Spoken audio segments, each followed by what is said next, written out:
ಇಸ್ಕಾನ್ನಲ್ಲಿ ಕೃಷ್ಣ ಜನ್ಮಾಷ್ಟಮಿ ಸಂಭ್ರಮ ಮನೆ ಮಾಡಿದೆ. ಮುರಳಿ ಲೋಲನನ್ನ ಕಣ್ತುಂಬಿಕೊಳ್ಳುವುದಕ್ಕೆ ಭಕ್ತರು ಸಾವಿರಾರು ಸಂಖ್ಯೆಯಲ್ಲಿ ಆಗಮಿಸಿದ್ದಾರೆ. ಇಸ್ಕಾನ್ನಲ್ಲಿ ಕೃಷ್ಣ ಜನ್ಮಾಷ್ಟಮಿ ಸಂಭ್ರಮ. ಕೃಷ್ಣನ ಕಣ್ತುಂಬಿಕೊಳ್ಳಲು ಬಂದ ಭಕ್ತ ಸಾಗರ. ಅದ್ದೂರಿಯಾಗಿ ರಾಧಾಕೃಷ್ಣರಿಗೆ ಅಲಂಕಾರ. ರಾಧಾಕೃಷ್ಣನನ್ನ ಕಣ್ತುಂಬಿಕೊಳ್ಳಲು ಹರಿದು ಬಂದ ಭಕ್ತ ಸಾಗರ. ಈಗಾಗಲೇ ಕೃಷ್ಣ ಜನ್ಮಾಷ್ಟಮಿ ಸಂಭ್ರಮ ಮನೆ ಮಾಡಿದೆ. ನಗರದ ಇಸ್ಕಾನ್ ದೇವಸ್ಥಾನದಲ್ಲಿ ಅದ್ದೂರಿಯಾಗಿ ಕೃಷ್ಣ ಜನ್ಮಾಷ್ಟಮಿಯನ್ನ ಆಚರಿಸಲಾಗ್ತಿದೆ.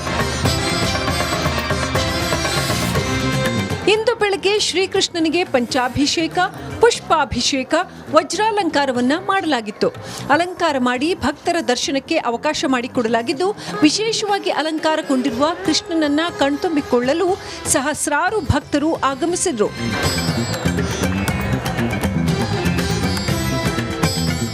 ಶ್ರೀಕೃಷ್ಣ ರೋಹಿಣಿ ನಕ್ಷತ್ರ ಮಧ್ಯರಾತ್ರಿ ಹುಟ್ಟಿರೋ ಕಾರಣ ಮಧ್ಯರಾತ್ರಿ 1 ಗಂಟೆವರೆಗೂ ವಿಶೇಷ ಪೂಜೆ ಹಾಗೂ ಭಜನೆಗಳು ನಡೆಯಲಿವೆ. ಮಧ್ಯರಾತ್ರಿ 12 ಗಂಟೆಗೆ ಮಹಾ ಆರತಿ ಕಾರ್ಯಕ್ರಮಗಳು ನೆರವೇರಲಿವೆ.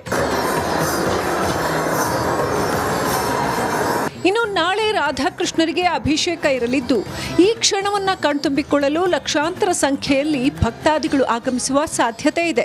ಜೊತೆಗೆ ದೇವಸ್ಥಾನಕ್ಕೆ ಬರುವ ಭಕ್ತಾದಿಗಳಿಗೆ ಸಮಸ್ಯೆಗಳಾಗದಂತೆ ಬ್ಯಾರಿಕೇಡ್ ವ್ಯವಸ್ಥೆ ಜೊತೆಗೆ ಪ್ರಸಾದದ ವ್ಯವಸ್ಥೆಯನ್ನು ಮಾಡಲಾಗಿದೆ.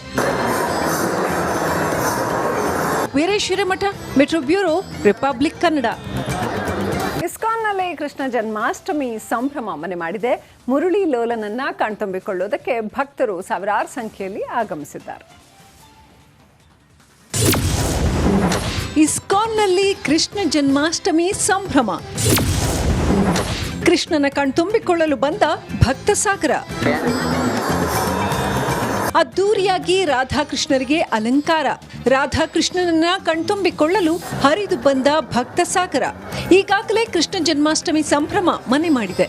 ನಗರದ ಇಸ್ಕಾನ್ ದೇವಸ್ಥಾನದಲ್ಲಿ ಅದ್ದೂರಿಯಾಗಿ ಕೃಷ್ಣ ಜನ್ಮಾಷ್ಟಮಿಯನ್ನ ಆಚರಿಸಲಾಗ್ತಿದೆ. ಇಂದು ಬೆಳಗ್ಗೆ ಶ್ರೀಕೃಷ್ಣನಿಗೆ ಪಂಚಾಭಿಷೇಕ, ಪುಷ್ಪಾಭಿಷೇಕ, ವಜ್ರಾಲಂಕಾರವನ್ನ ಮಾಡಲಾಗಿತ್ತು.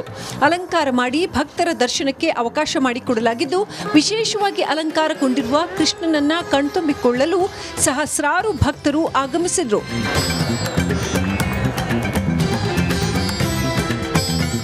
ಶ್ರೀಕೃಷ್ಣ ರೋಹಿಣಿ ನಕ್ಷತ್ರ ಮಧ್ಯರಾತ್ರಿ ಹುಟ್ಟಿರೋ ಕಾರಣ ಮಧ್ಯರಾತ್ರಿ 1 ಗಂಟೆವರೆಗೂ ವಿಶೇಷ ಪೂಜೆ ಹಾಗೂ ಭಜನೆಗಳು ನಡೆಯಲಿವೆ. ಮಧ್ಯರಾತ್ರಿ 12 ಗಂಟೆಗೆ ಮಹಾ ಆರತಿ ಕಾರ್ಯಕ್ರಮಗಳು ನೆರವೇರಲಿವೆ. ಇನ್ನು ನಾಳೆ ರಾಧಾಕೃಷ್ಣರಿಗೆ ಅಭಿಷೇಕ ಇರಲಿದ್ದು, ಈ ಕ್ಷಣವನ್ನ ಕಣ್ತುಂಬಿಕೊಳ್ಳಲು ಲಕ್ಷಾಂತರ ಸಂಖ್ಯೆಯಲ್ಲಿ ಭಕ್ತಾದಿಗಳು ಆಗಮಿಸುವ ಸಾಧ್ಯತೆ ಇದೆ. ಜೊತೆಗೆ ದೇವಸ್ಥಾನಕ್ಕೆ ಬರುವ ಭಕ್ತಾದಿಗಳಿಗೆ ಸಮಸ್ಯೆಗಳಾಗದಂತೆ ಬ್ಯಾರಿಕೇಡ್ ವ್ಯವಸ್ಥೆ ಜೊತೆಗೆ ಪ್ರಸಾದದ ವ್ಯವಸ್ಥೆಯನ್ನು ಮಾಡಲಾಗಿದೆ. Veeresh Hiremath, metro bureau, republic Kannada.